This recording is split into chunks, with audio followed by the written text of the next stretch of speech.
a student was just students, and it was something that everybody Live. in the community could agree to. It was a rite of passage. I mean, this time of year was the time of year Antisocial behaviour. at the end of exams running through to July, and for a few weeks Pub crisis. everybody was fine with a few thousand students And doing restaurant it across crisis. that UK period. 25. But it is no longer just students. People come on organised coach tours, hen and stag do's, 30, 40, 50, even 60th birthdays, any reason. Date's 25th of May. Sunday morning, guys, 25. That's time at the bottom down the other right. Let's talk We'll about do some the analog implications of 8:24 that then. If it is a.m. in the year morning. round, quite clearly it is causing problems for Put a comment in the box policing. below and let me know what you Also think for about those this. local residents I'll put a who thumbs live up the right there. side screen What right is to me, the solution? What please. is the answer to make sure that it can happen, but happens safely and without annoying the people that live there? There's no single solution. We've been working on this for 2 years. Really, the ramping up of the Otley incidents and numbers came post-COVID. And what we've done since then, there's always been a prohibition on street drinking. There's a public space protection order in place with fining for people who break it. So we've added public urination, which has become a huge issue now because of the sheer number of people having to queue outside pubs, having to go between the pubs. So obviously not having access to toilets and using people's gardens. Especially with the toilets locally in Woking, shut public toilets, it's even worse now. I had it yesterday when I was in the middle of Headingley. Blocking pavements, you can't walk on the pavement. Sometimes, people have had a few drinks and they're just crowding the whole pavement out. Yesterday there was a group of 40 people dressed as traffic cones going through the middle of Headingley. And harassment, intimidation, and antisocial behaviour, that's the real big issue. That's the real big ticket.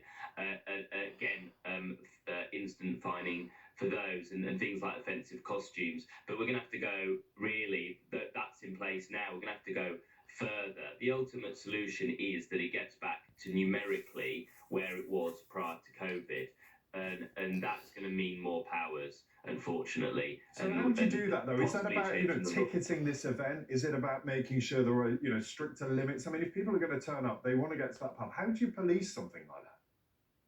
Well, I mean, I'm not sure it's great for them that sometimes, particularly the first pub on the route, Woodies, people have to queue sometimes in excess of half an hour to get in. So I'm not sure how that's a great experience. But the problem is, although they advertise themselves, you go to a pub on the Otley and it says, we're the first, second, third, fourth, fifth, etc.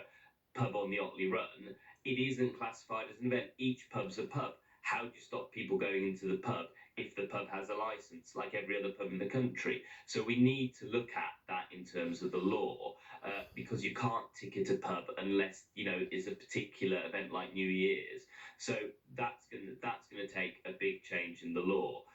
But I think that if the businesses themselves came forward with solutions and were willing to put forward some finance to help with this, that would be great. So we didn't have to go through a process with either the local authority or the government to try and restrict numbers. What we want to do is ensure that we have an event as it almost was not that long ago, just before COVID, and ensure that people also don't undertake antisocial behaviour, intimidation, harassment, which is fairly obvious. Yeah, and as you said, some of the solutions may come down to resourcing, be that more policing or more facilities, lose on the route.